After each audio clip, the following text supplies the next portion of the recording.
Merhaba hanımlar, Ebe Örgü YouTube kanalıma hoş geldiniz. Sizlere çok güzel bir elbise anlattım. Antibilik serilerinden ip kullandım. Toplamda krem için 2 tane ip yeterli olacaktır. Kullandığım tığ numarası 2,5 milim tığdır.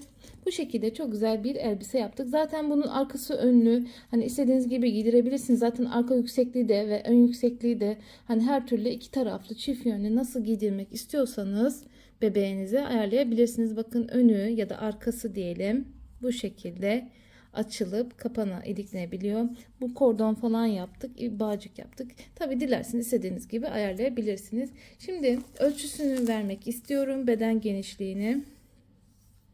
Beden genişliği 25 santim. 1 yaş bebeklere göre ayarladım bunu. Ama sizler motifi bir sıra daha fazla örerek 2-3 yaş bebeklere rahatlıkla yapabilirsiniz. Elbise uzunluğu da 38 santim. Dediğim gibi 1 yaş bebeklere göre bu model. Ama bu modeli büyüterek 2 yaş 3 yaş çocuklara göre yapabilir. Her bedene göre aslında yapabilirim. Sadece bu motifin bakın bir sıra gitmişim çevresini. Siz bir sıra daha fazla giderek yapabilirsiniz. Ya da 1 2 3 4-5 motif yaptım. Siz 6 motiften de yapabilirsiniz. Ama bu düğmeli yerini, düğme olan yerini diyelim düğmesiz de yapabilirsiniz. Yani tamamen sizin hayal gücünüze bağlı. Motifleri istediğiniz gibi büyütüp ya da arttırarak elbiseyi büyüteceksiniz. Zaten bu örneği de bakın böyle kurduk. Fırfır detayları, bağcıkları çıkartabiliyorsunuz. Köprü yaptım. Askı boyu da bu şekilde. Mutlaka elinizde bir elbise, kıyafet olsun. Onlardan ölçü alarak bu omuzlarını ona göre yapacaksınız. Şimdi hemen örgüye başlayalım. Önce orta bölüm için yapacağız. 2,5 milim tığ kullanıyoruz. Dilerseniz 3 milim tığ da kullanabilirsiniz. Bu kitleme videosu. Zinciri pardon. 1, 2, 3, 4 zincir çekiyorum. İlk birinci zincirden girdim. Teli bakın direkt çekip aldım. 1, 2 zincir çekiyorum. Şimdi bu minik halkanın içine toplam 16 tane trabzan yapacağım. 1, 2, 3, 4, 5, 6, 7, 8, 9, 10, 11, 12, 13, 14, 15 ve 16. Bakın 16 tane trabzan içine sığdı. Eğer zincir çok sıkı çekerseniz bu boşluğa 16 tane trabzan sığmaz. Eğer çok küçük bir halkanız olursa 5 zincir de çekebilirsiniz. Şimdi geldik ilk birinci trabzanın birit noktasından direkt çıkış yapıyorum. Ve ipi kesiyoruz.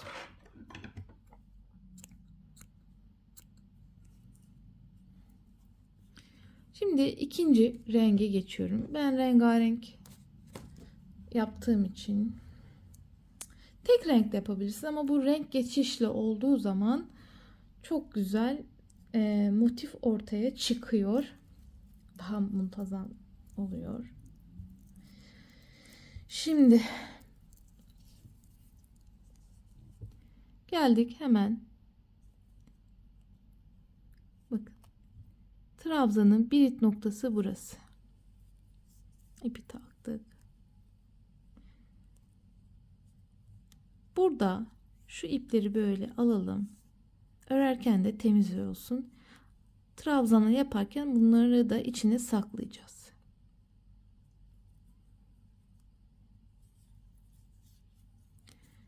1 2 zincir çekiyorum. Şimdi aynı yere yarım çıktım, bir trabzan. Şimdi ikinciyi yapıyorum. Bakın şu iki tane öndeki tel var ya, 1 2 çıkış yaptım. Şimdi tekrar tel aldım. Hemen ikinci birit noktaya geldim. Aynı şekilde bu iki teli önden çıktım. Bakın 1 2 3 trabzan yarım şeklinde. Tel aldım. Tekrar aynı yere batıyorum. Önden 2 yaptım. Toplamda burada 4 tane trabzan var. Bu zincirin teli, bunu saymıyoruz. 1 2 3 4. Yarım çıkılmış trabzanlar. Yani tamamlanmamış. Bir seferde çıktığım trabzanları bu şekilde hepsini bir çıkıyorum. Bir zincir çektim, kilitledim. Bu kilitleme. 1 2 zincir çekiyorum. Bu kadar. Şimdi şunu biraz böyle aşağı alalım. Tekrar bu ikiyi çıkıyorum. Bakın önden 2 tane. Şimdi tekrar ikinciyi aldım. 1 2. Şimdi her biri başına 2 2 yapıyoruz. 2 2 1 2 3 4. Direkt çıkıyorum. Kilitledim. 1 2 zincir. Şimdi devam ediyoruz. Bu şekilde.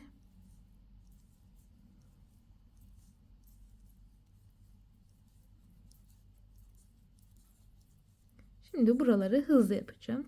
Tekniği anlamışsınızdır.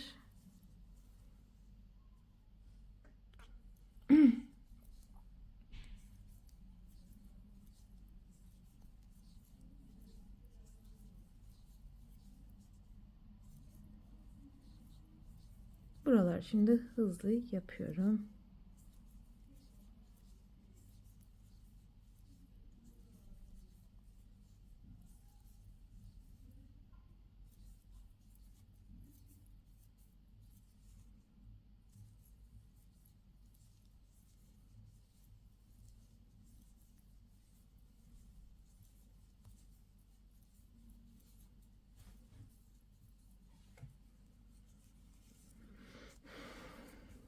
Evet, son. Toplam 8 tane yaprağımız olacak.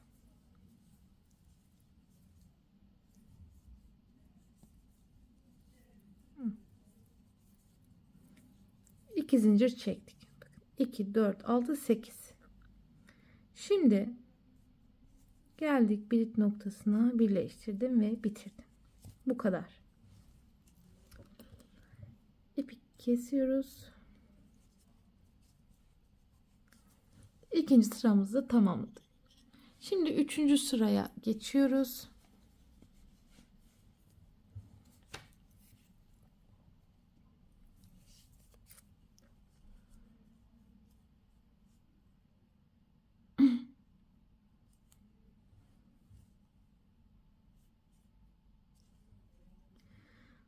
Bu yaprakların buradaki tepe noktasından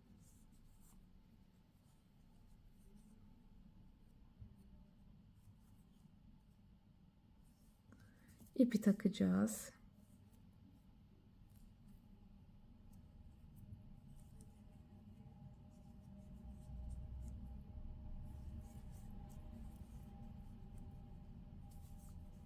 Bir sık iğne yaptık. Şimdi bu boşluklara yaprak yapacağız. 6 tane trabzan yapacağız. 1 2 3 4 5 6. Geldik, hemen tepeye sık iğne yapıyoruz.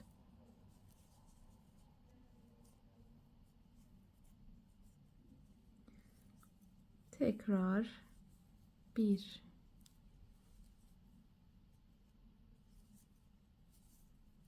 2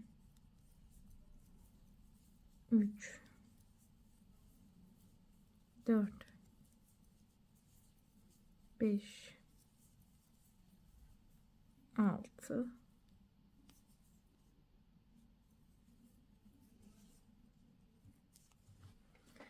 biraz daha indirsek şöyle yapalım.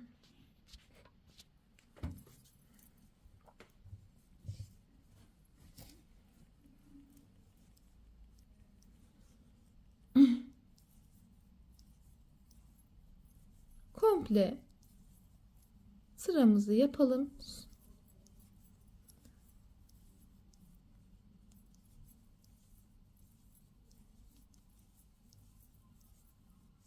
İki, 4, 5,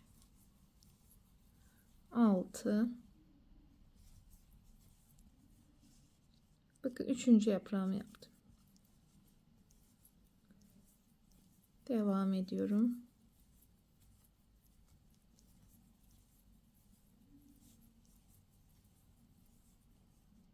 2, 4,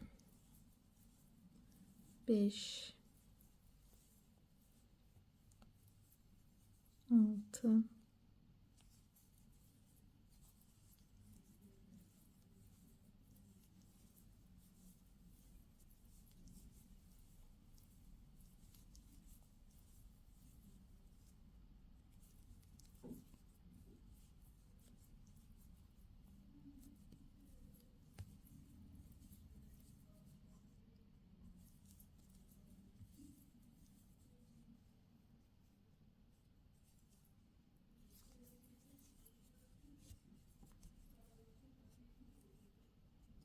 Şimdi hanımlar 3 tane yaprağım kaldı. 3 yaprağımı da yapıp geliyorum.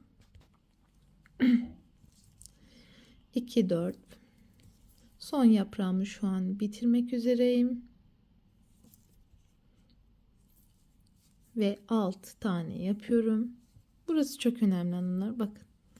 Geldim hemen başladığım noktaya. Pardon. Sık iğne burası. Sık iğnenin tepe noktasına geldim. Direkt çıkış yapıyorum. Bu şekilde bitiriyorum. Şimdi krem rengine geçiyoruz. Bu arada motifin, bu elimdeki çiçeğin çapını göstermek istiyorum. 7 santim çapında. Bakın 7 santim çapında. Şimdi geldik.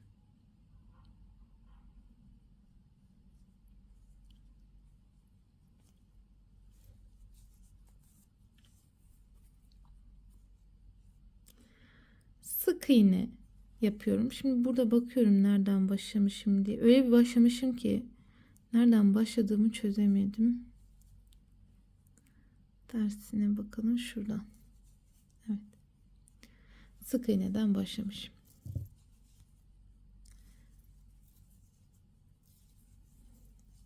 Bak, yaprağın şu altılı yaprağım var. 1, 2, 3. Tam 3. yere sık iğne yaptık. 1, 2 zincir çekiyorum. Şimdi tel aldım. Bakın buradaki sık iğnenin olduğu yere bir trabzan yaptım.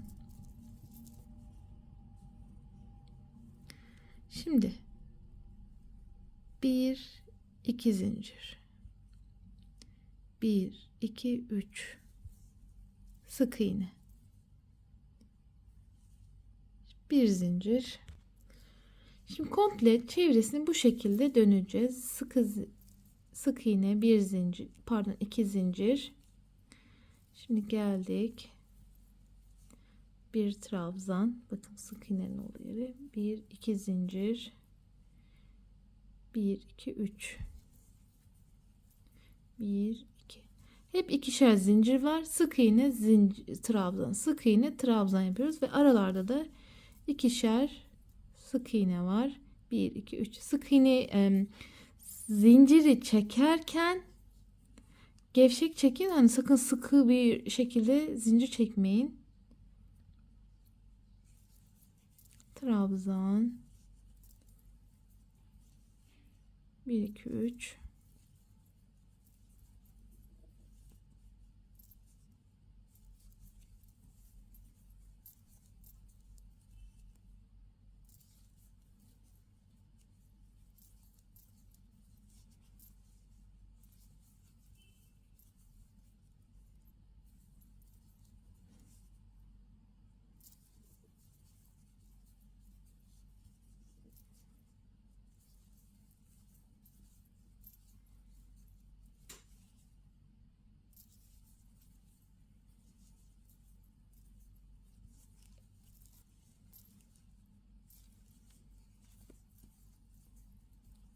Evet, geldik bitiş noktasına. Bakın trabzan yaptım.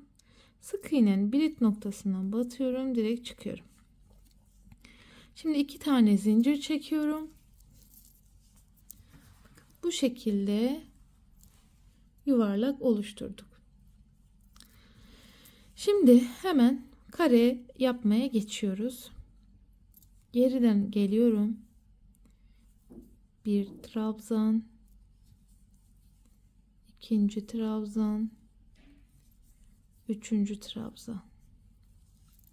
Bu köşenin önce sağ tarafı. Başladığım ilk yerden yapıyoruz.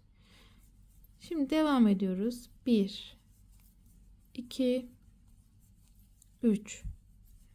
Devam ediyorum. 1 2 3. Bir daha yapıyoruz. 1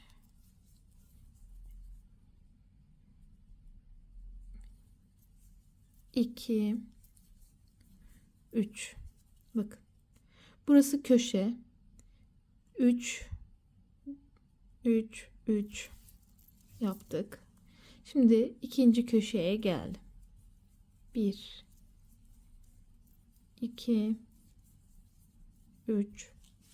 Şimdi 2 zincir, aynı yere tekrar 3 tane trabzan yapıyorum. 1 2 ve 3. Şöyle göstereyim. Bak, 1 2 3 tane grup var köşelerin arasında. Burası köşenin sağ tarafı ördüm. Şimdi ikinci köşeyi yaptım. Şimdi tekrar üçlü grup yapıyorum.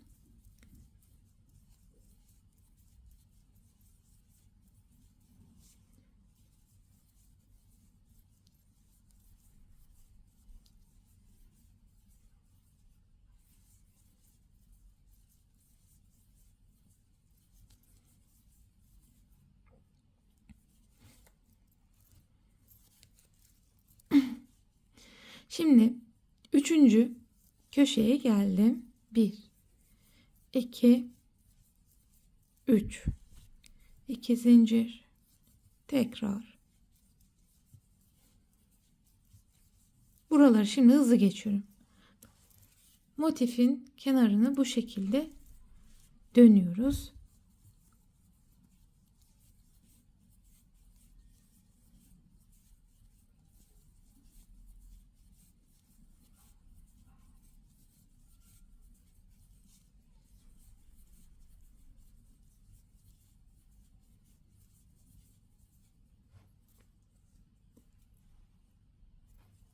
Şimdi dördüncü köşeye geldim.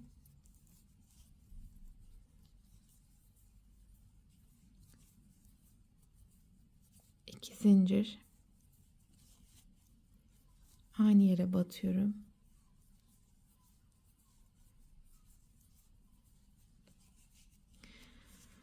Şimdi aynı şekilde devam ediyorum. 1 2 3.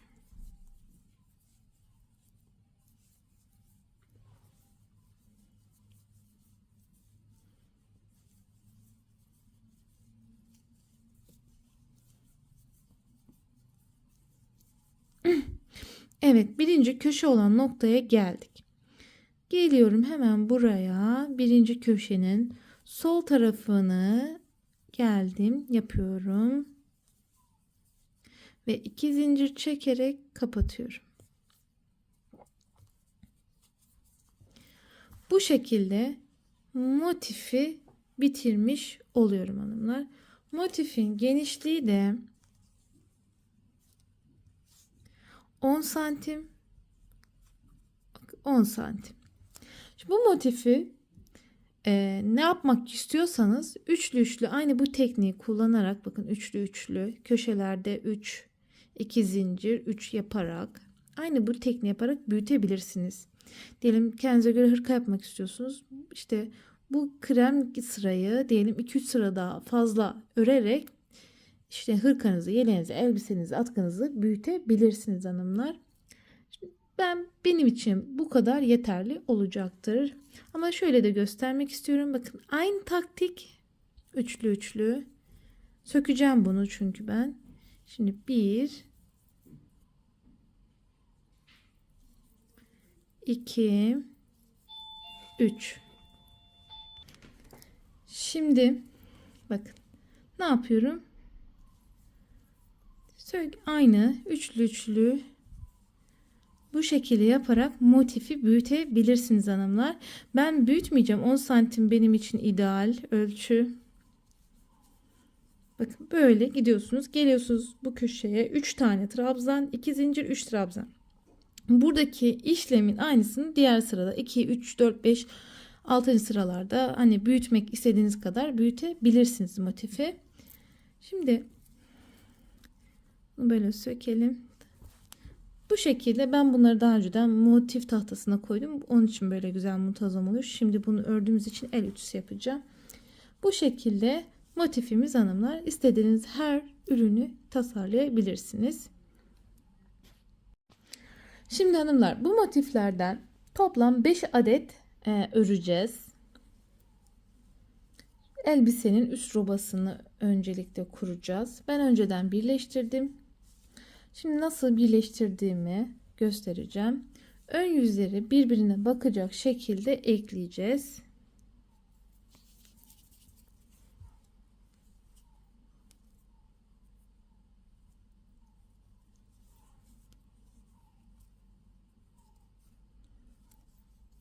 Sık iğne yaptım. Şimdi 1 2 3 4 zincir çekiyorum. Birleştir. 1 2 3 4.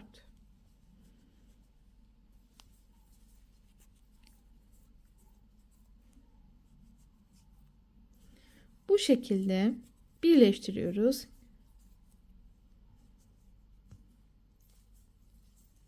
Beş motif yan yana gelecek şekilde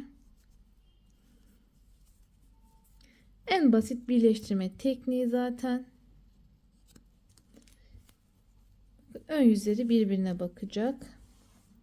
Şimdi bunu da birleştiriyorum. Siz toplam 5 tane motif olacak şekilde yapın. Tabi daha büyük yaş grubuna yapanlar varsa 6 tane motif yapabilir. Ya da motifi birer sıra büyüttüğünüzde hani 5 tane motiften de yapabilirsiniz. Hani motifleri ya büyüteceksiniz ya da aynı bu motiften yapıp diyelim 6 tane motifi birleştirerek robayı ayarlayabilirsiniz hanımlar.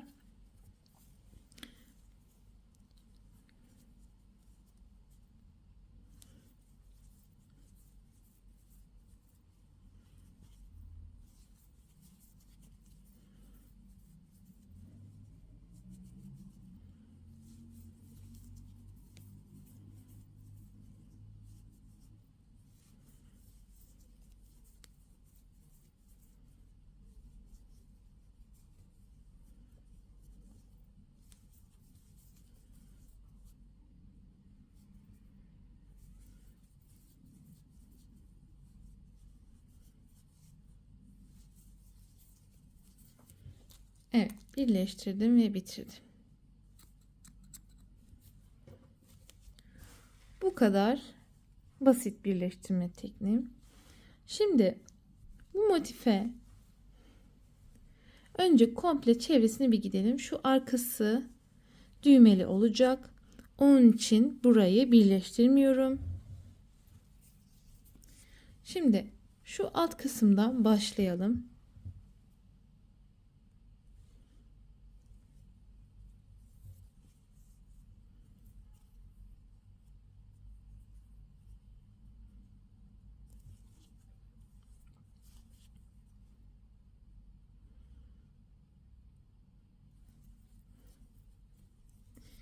İlik yeri yapacağız öncelikle.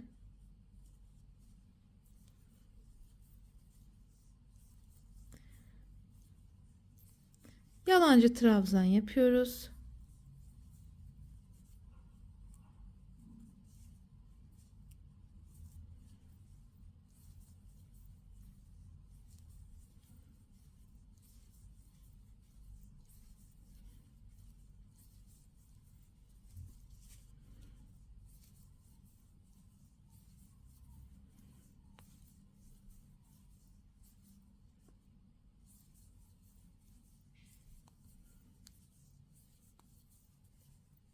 Boşluğa da bir tane yapıyorum. Bir zincir çektim, döndüm. Şimdi ilik yerini yapacağız. Bir tane yapıyorum. Bir iki zincir çektim. Bir boşluk atladım.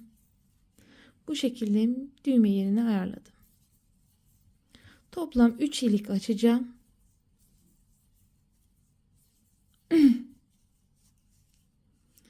1 2 3 4 5. Şimdi buradan sayalım. 1 atlayacağım. 1 2 3 4 5. Evet. 1 2 zincir çekiyorum. Bir boşluk atladım.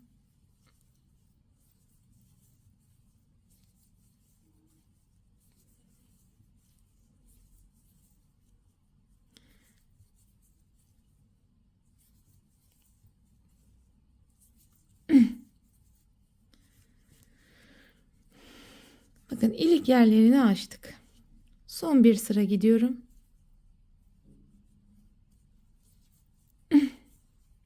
Boşluğa bir tane yapıyorum.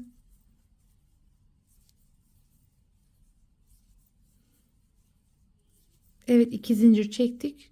Çünkü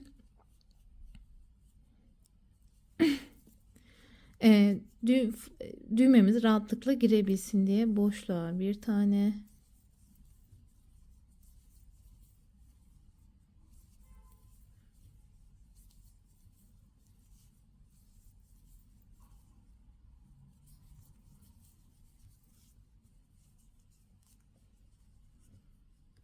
Bu şekilde ilik yerini yapıyoruz. Ama burada evet, şuraya batacaktım, yanlış yaptım. Pardon, özür dilerim.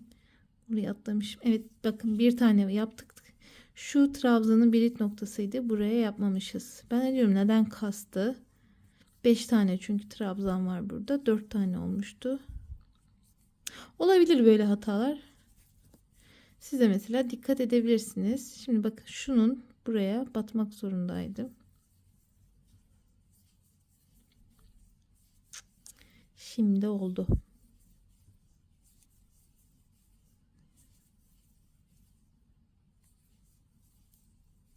Evet, şunları da bir tane yapıyorum. Bitirdim. Şimdi bakın, ilek yeri bu şekilde oluyor. Şimdi hemen geldik buraya. Burayı da dümdüz öreceğiz. Hiçbir eksiltme, artırma yapmayacağız hanımlar.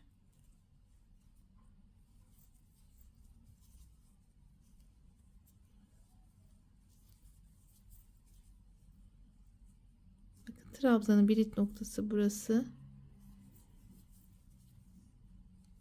Toplam 3 sıra sık iğne, yalancı trabzan yapacağız.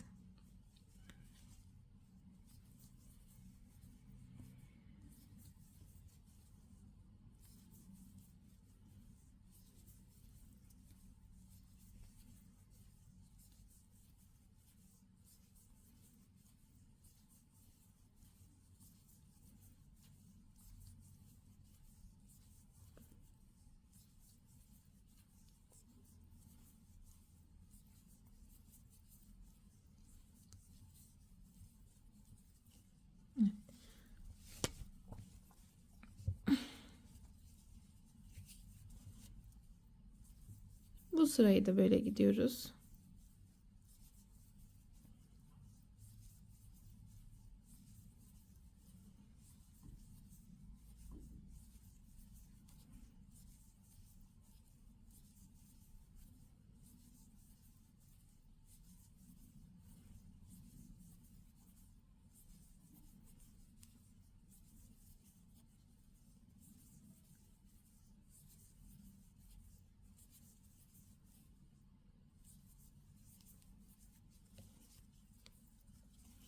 Evet, son şu ipi sonra temizlerim.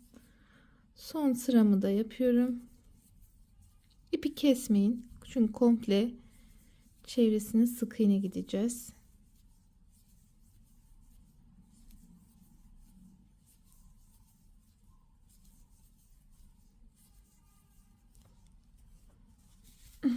Bakın böyle.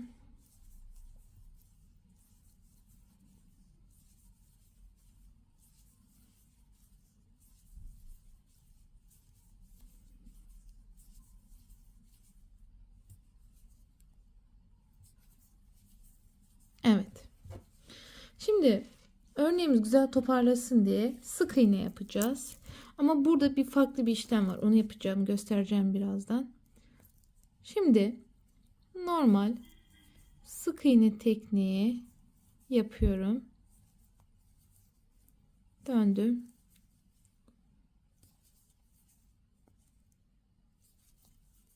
Bakın böyle.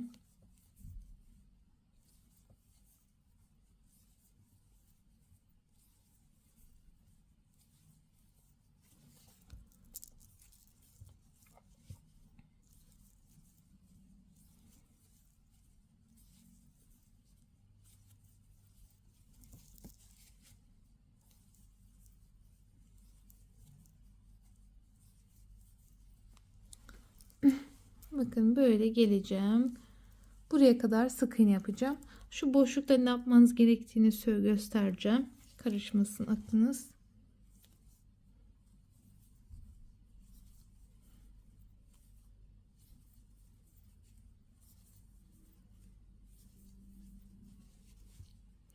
Geldim boşluğa bir tane. Bakın birleşilen yere buraya da bir tane.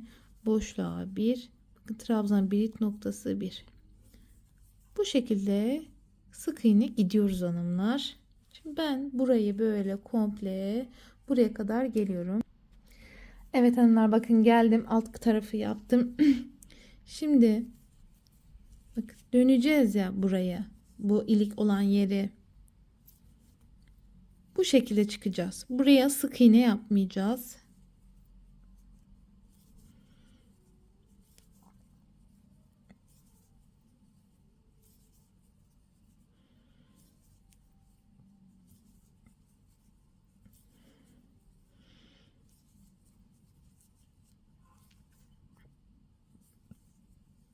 Böyle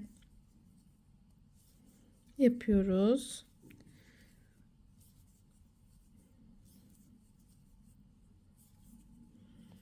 Şimdi hemen bir zincir çekip sık iğneye devam ediyoruz.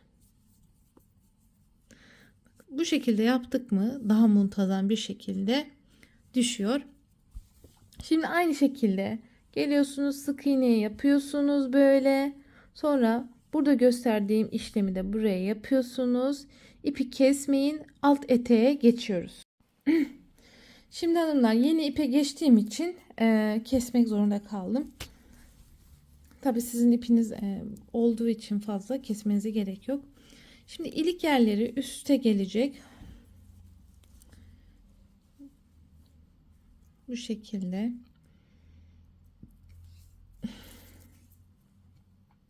Şimdi örnek kurmaya başlayacağız. Hani şu 3 trabzan yapmış, 3 tane yapmıştık ya ilik yerleri. Bunlar böyle üst üste gelecek şekilde ayarlıyoruz. Dikkat edin, hani buna fazla girilmesin. Böyle şuradan dilerseniz kesebilirsiniz. Hani birlikte aynı teknikleri başlayalım. Böyle girdik.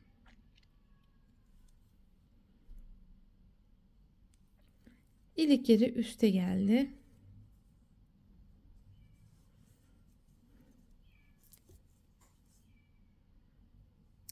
Şimdi önce bir sık iğne daha komple çevresini gidiyoruz. Ondan sonra örneğe başlayacağız.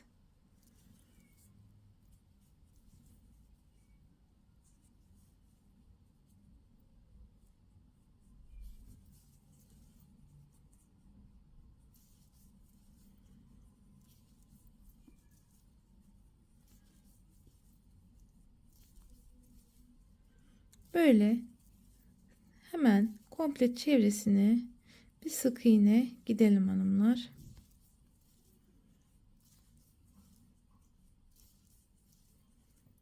Bakın bu şekilde komple gidiyoruz çevresine.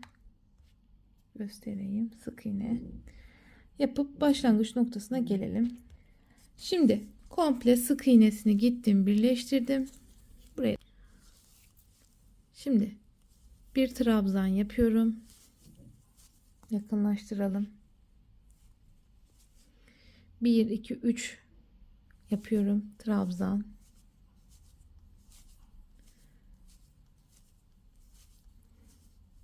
Şimdi bir zincir çekiyorum. Tekrar aynı şekilde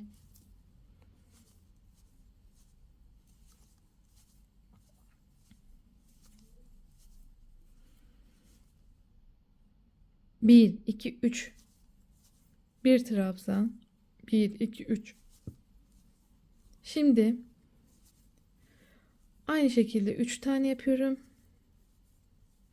Bir zincir, aynı noktaya bakın, 6 tane trabzan yapıyorum.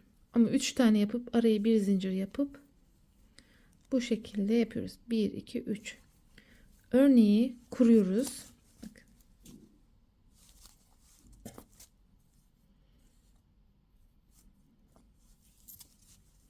Bir iki üç.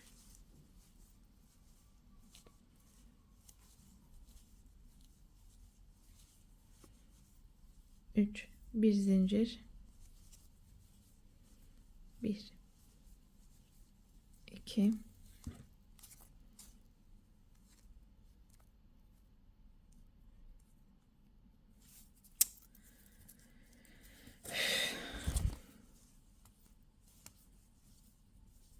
Üç. Bir iki üç. Bakın hep üçer üçer atlayıp trabzan yapıyorum. Sonra altılı yapıyorum. Bir iki üç. Bu şekilde komple çevresini örneği kuralım hanımlar.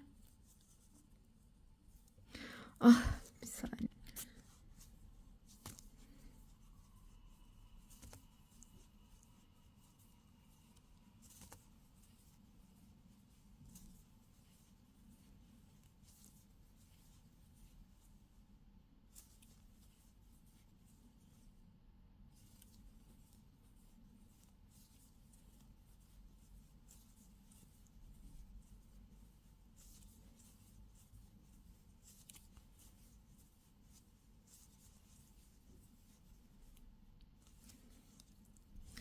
Bakın.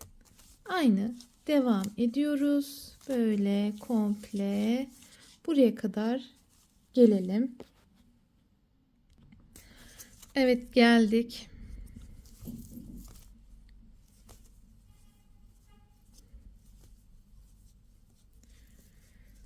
Son örneği yapıyorum.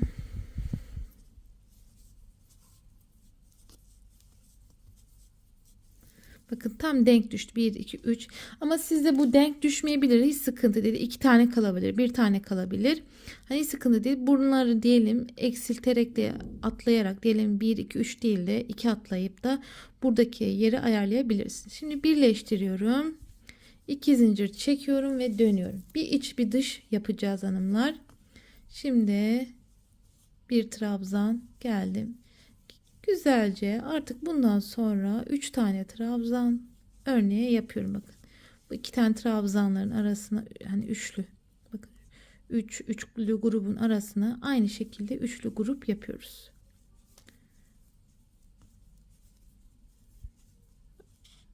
Bakın 3 bir zincir 3. Şimdi geldim bir trabzanın tepesi noktasına. Şimdi geldim bakın üçlü grup. Şimdi bunu rahatça böyle güzel güzel aşağıya doğru öreceğiz.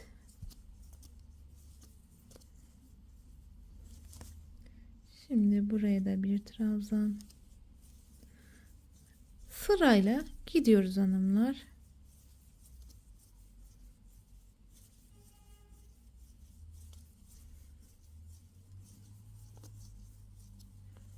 Bakın. Bu şekilde örneği düşürdük. Dilerseniz daha bir tık diyelim 3 değil de ikinciye batarak da güzel böyle gevşek elbise de yapabilirsiniz. Hani burası gayet hani bol olan gevşek elbise de yapabilirsiniz. Hani şu örneği 3 değil de 2 tane, hani örneği kurarken 1 2 3 yaptık ya, 1 2, şu ikinciye batarak da örneği kurabilirsiniz. Şimdi ben birkaç sıra örüp geleceğim. Aynı bu şekilde devam ediyorum. Geliyorum, burada birleştiriyorum. Sonra dışarıdan öreceğim. Evet, bakın geldik ikinci sıra kısmına. Şimdi yakınlaştıralım. Ne yaptım? Bakın birinci trabzan birleştirdim. 2 zincir çektim. Şimdi bu sefer dışarıdan örüyorum. Bir iç bir dış örerek örneği bitireceğiz hanımlar. Aşağı doğru öreceğiz. Elinizi gevşek tutun mümkün olduğunca. Eğer eliniz sıkıysa bu örneği 3 milim tığ ile örün hanımlar. Böyle aynı devam ediyoruz. Etek boyu, elbise boyu kaç santim olmasını istiyorsanız ona göre öreceksiniz. Toplamda belki de 20 sıra öreceğim ben, ya da 15 sıra. Şu an bilmiyorum. Beraber örüp göreceğiz hanımlar. Bir 15 sıra örüp gelelim. Ben de bunu böyle bitirip geliyorum. Bakın bu şekilde uzaklaştıralım. Bakın pile sıklığı bu kadar. Dediğim gibi bu örneği kurarken 2-2 yaparsanız daha sıkı, daha yani daha nasıl diyeyim, daha bol, bu etek ucu daha bol, geniş bir açı sağlarsınız. Benim için bu kafidir. Hem örneğim çabuk bitsin diye istediğim için 3-3 yaptım. Bu şekilde hanımlar, birkaç sıra örelim gelelim. Şimdi hanımlar, ben toplamda 2, 4, 6, 8, 10, 12 sıra ördüm fırfır yapacağım için.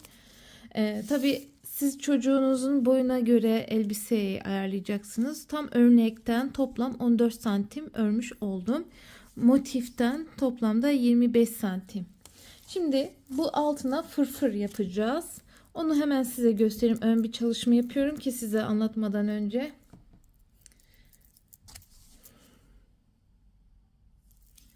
Şimdi şöyle bir, iki tane yapıyorum. Şimdi her birit noktasına şuradan bir yakınlaştıralım. 2, 3. Şimdi şu boşluğa 4 tane trabzan yapıyorum. 1, 2, 3, 4. Geldik. Birer birer şu üçlü trabzan tepelerine batıyoruz. Şimdi bu trabzanın tek direk olan tepesine 4 tane yapıyoruz. Bir direklere batıyoruz, bir de boşluklara 4 tane yapıyoruz. Bakın bir trabzan tepesine 4. Şimdi bakın burayı tek tek yapıyorum. 1, 2, 3. Şimdi bu boşluğa 4. 1, 2, 3, 4. Şimdi geldim, bir bir yapıyorum. Komple bu şekilde gideceğiz. Buraya 2 yapmamın sebebi, bitirirken de burada 2 yapıp birleştireceğim. Güzel eşit düşsün diye yapacağım. Şimdi böyle devam ediyorum. Tepesine 2, 3, 4. Bu şekilde eteğin komple çevresini gidiyoruz arttırarak. Bakın boşluğa geldim, 4 tane fırfırını yapıyorum. Zaten ilk sırada artırma var, bu şekilde fırfır detayı var, diğer sırada olmayacak.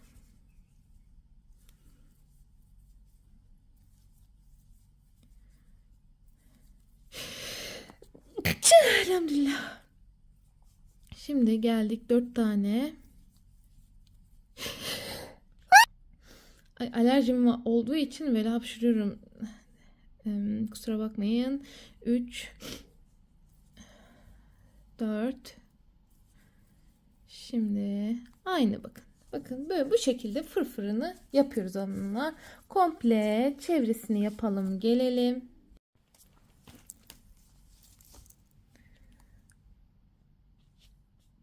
Evet şimdi hanımlar fırfır yaptıktan sonra komple dümdüz ördüm. Hiç arttırma yapmadan ördüm.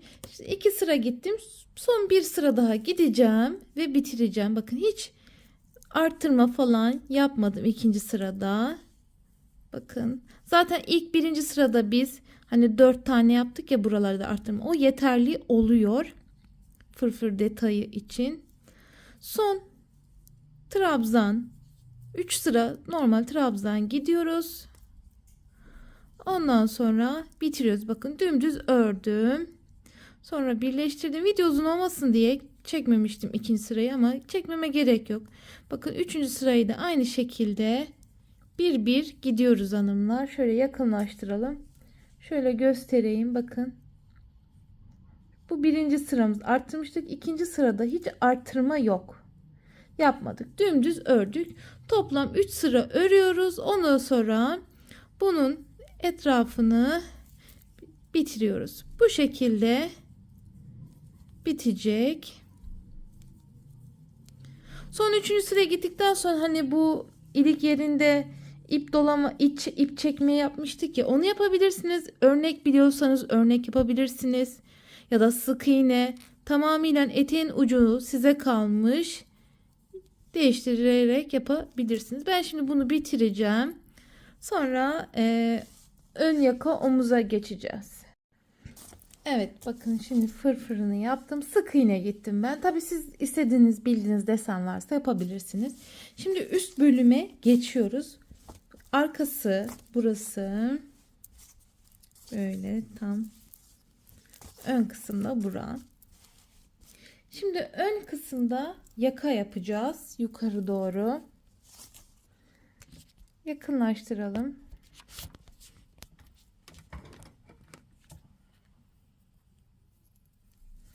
Şimdi şu tam böyle 2 parmak olacak şekilde,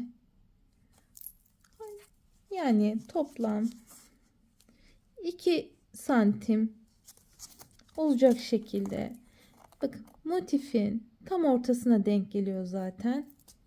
Dümdüz öreceğiz yukarı doğru. Ama şu köşelerde bakın tam ortadan başladım. Sadece bu köşede 1 2 yarım çıkıyorum, kestim. Şimdi birer trabzan yapıyorum. Birer birer gidiyorum.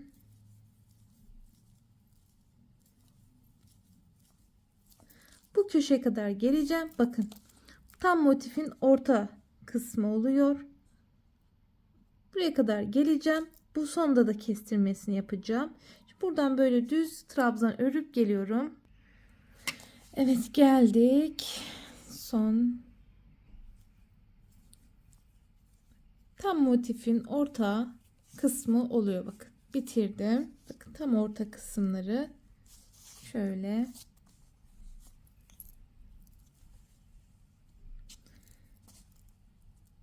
Bakın tam ortasını baz alarak yapıyorsunuz. Çünkü burada çocuğun koltuk altı geleceği için hafif böyle çaprazlama çıkıyoruz yukarı doğru. Şimdi 2 zincir çekiyorum. Tekrar aynı şekilde köşede kestirme yapıyorum. Sadece 2 trabzanı. Şimdi devam ediyorum. Düz trabzan yukarı doğru örüyorum.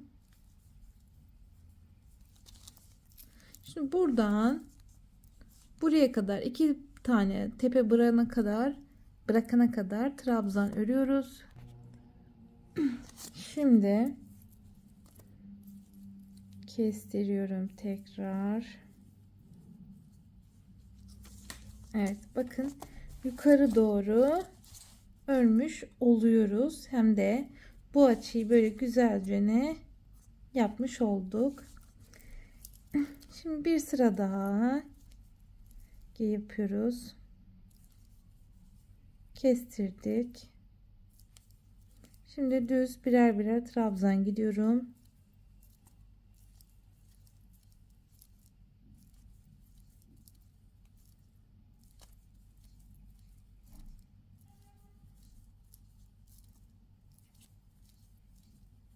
Evet. Aynı şekilde gidiyoruz. Son 2 tane kaldık mı kestiriyoruz yine. Evet, son bir sıra daha gidiyoruz. 1 2 3 4.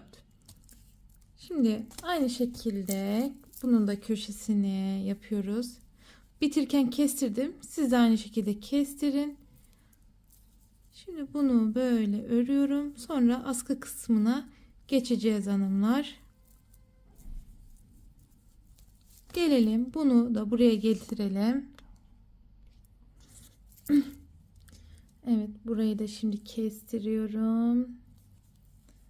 Ve şimdi askı yapmaya başlıyoruz.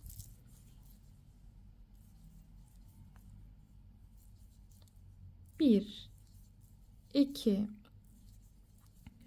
3, 4, 5. Elbisenin askılı, hani istediğiniz kalınlıkta olabilir. Yani ben 5 tane yeterli olacağını düşünüyorum. Aynı. Bak, devam ediyoruz.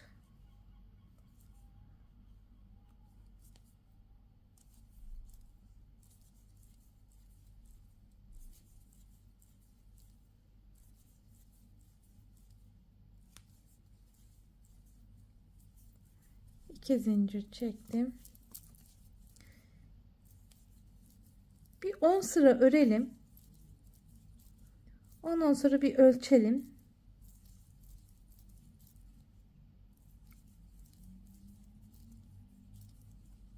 Bakın bu şekilde askıyı yapmış oluyoruz. Yukarı doğru birkaç sıra daha örelim. Evet, askıyı yaptım. Bakalım kaç santim olmuş. Toplam 13 santim uzunluğunda bir askı oldu. Yani 2, 4, 6, 8, 10, 12 toplam 14 sıra ördüm.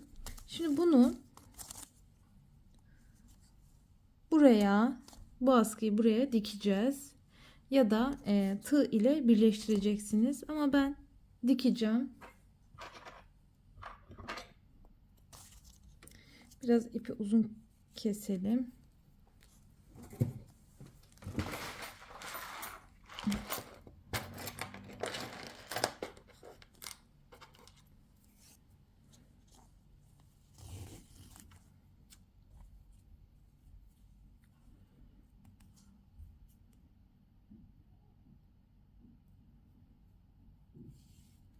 Evet. Şimdi tam bakın, bu çiçeğin tam orta kısmının şöyle şuradan buradan dikmeye başlayacağız içe doğru. Çünkü arkası biraz dar olması lazım. İşte tam orta kısmı burası. Böyle güzelce ne sırayla dikiyoruz.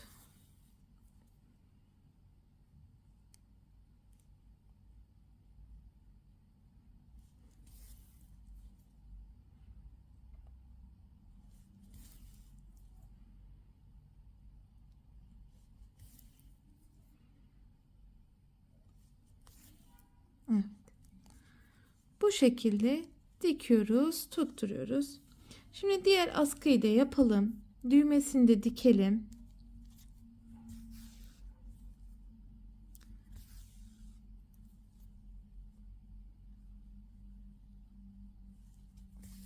Böyle güzelce ne dikmiş olduk.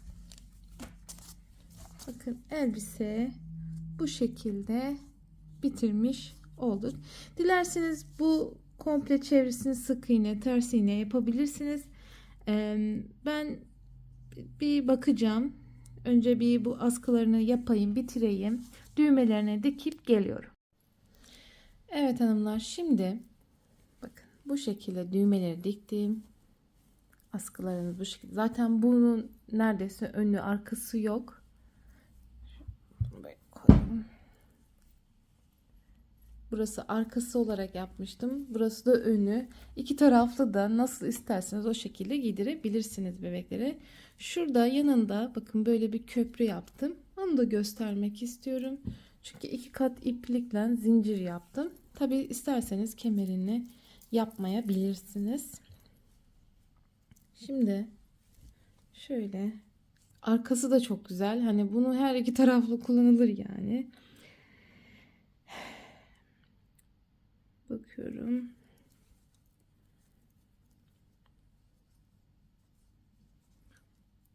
Buradan böyle giriş yapıyoruz.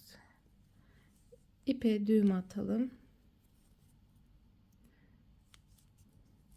1, 2, 3, 4, 5 tane yeterli olacaktır. Hemen şuradan böyle yapıyoruz. Sonra zinciri sık iğne dolduruyoruz.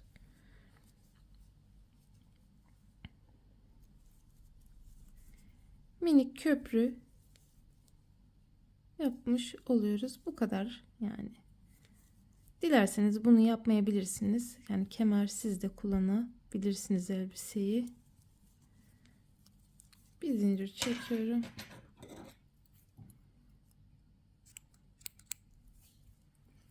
Elbiseyi bitirdim.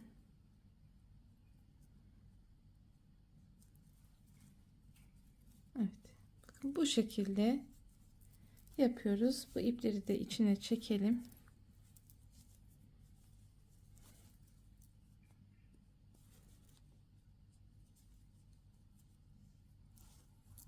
Şöyle yapalım.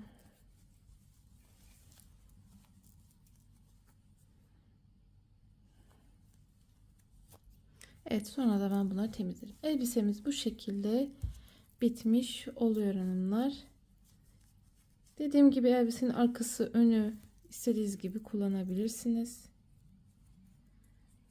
Yani tamamıyla size kalmış. Bakın o çok güzel duruyor bu şekilde de.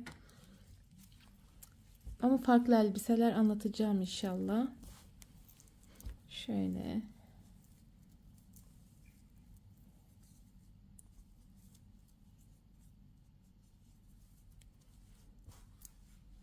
Bu şekilde hanımlar elbisemiz. Beğeni ve yorumlarınızı bekliyorum. Siz yorum yaptıkça, beğendikçe, abone oldukça sayfamız büyüyor. Şimdiden herkese kolay gelsin. Başka bir video